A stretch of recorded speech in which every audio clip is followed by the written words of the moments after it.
কলেই অনির্বাণের গোটা পৃথিবীটাই উজাড় হয়ে গেল। হ্যাঁ বন্ধুরা, ভিডিওতে লাইক দিয়ে দেখতে থাকুন। রাইকে ফোন করে অনির্বাণ জিজ্ঞেস করতে থাকে, আচ্ছা রাই, আপনি কেমন এই রেসপন্সিবল মেয়ে বলুন তো? আপনি কোনো কিছু অফিসে না জানিয়ে আপনি কিসের কারণে অ্যাবসেন্ট করছেন সেটাও কোনো রকম কোনো দরখাস্ত না দিয়েই আপনি একের পর এক বন্ধ নিচ্ছেন, এটা কেমন ম্যানার্স বলুন তো? তখন রাই বলতে থাকে, sir I am really very sorry, আসলে আমার কিছু পার্সোনাল রিজনের কারণে আমি কদিন ধরে অফিসে আসছি না, আমি 2 দিন বাদ থেকে অবশ্যই অফিসে রিজয়েন করবো। তখন এটা শোনা মাত্র অনির্বাণ বলতে থাকে, আচ্ছা রাই, আপনি যদি কোনো কিছু মনে না করে তাহলে আপনাকে একটা কথা জিজ্ঞেস করবো। তখন রাই বলতে থাকে, হ্যাঁ স্যার বলুন।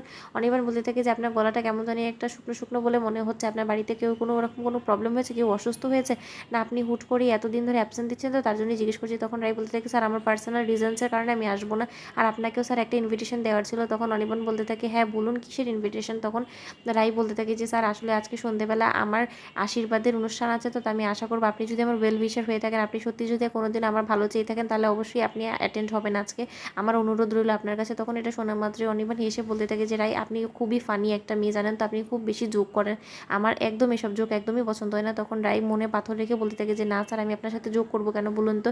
আমার সত্যি বিয়ে ঠিক হয়ে গেছে, আর আজকে সন্ধ্যেবেলা আমার আশীর্বাদের আয়োজন, আমার পাত্রপক্ষ আমাকে দেখতে এসেছিল সেদিন, আর তার জন্যই আমি সেদিন অফিসে অ্যাটেন্ড করতে পারিনি, আর আজকে ওনারা আশীর্বাদ করতে আসবে, তাই আমি আশা করছি যে আপনি আসবেন, আমি আপনাকে নেমন্তন্ন করলাম, আসলে আমি খুবই খুশি হব। তখন এটা শুনে অনির্বাণ বলতে থাকে যে রাই, একদম আমার সাথে এরকম করে ঠাট্টা তামসা করবেন না। তো তখন রাই বলতে থাকে যে স্যার যদি বিশ্বাস করা হয় করুন, নয়তো বা না, আমি সিরিয়াসলি আপনাকে বলছি, এখন আমি কী করে আপনাকে বিশ্বাস করাবো? আপনার যদি বিশ্বাস নাই হয় তাহলে আপনি বরঞ্চ সন্ধ্যেবেলা আমাদের বাড়িতে এসে একবার না হয় দেখে যাবেন যে আমি সত্য বলছি না মিথ্যে। তখন অনির্বাণ বলতে থাকে যে রাই, এত দূর অবধি আপনি এগিয়ে গেছেন আর একবার আমাকে জানানো অব্দি প্রয়োজন মনে করেননি? আপনি কি ভেবেছেন যে আপনি আমার কাছ থেকে চিরজীবনের মতো নিজেকে সরিয়ে নেবেন আর আমি সব কিছু মুখ বুঝে সহ্য করব?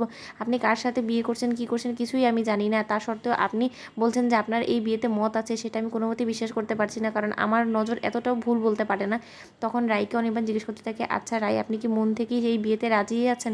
আপনি কি সত্যি সম্মতি দিয়েছেন? তখন রাই বলতে থাকে, স্যার আমার সম্মতি ছাড়া কি এই বিয়ের জন্য কথা এগোচ্ছে বলুন তো? যথেষ্ট পরিমাণে আমার সম্মতি আছে দেখে তো এই বিয়ের জন্য কথা এগোচ্ছে, তাই না? আপনি কেমন বোকা বাচ্চাদের মতন কথা বলছেন বলুন তো? তখন রাই বলতে থাকে যে স্যার আমি এখন ফোন রাখছি, আসলে আমার একটু রেডিও হতে হবে, সন্ধ্যেবেলা আমারই অনুষ্ঠান, আমি যদি এখনও পর্যন্ত রেডি না হই তাহলে কেমন দেখা যায় না?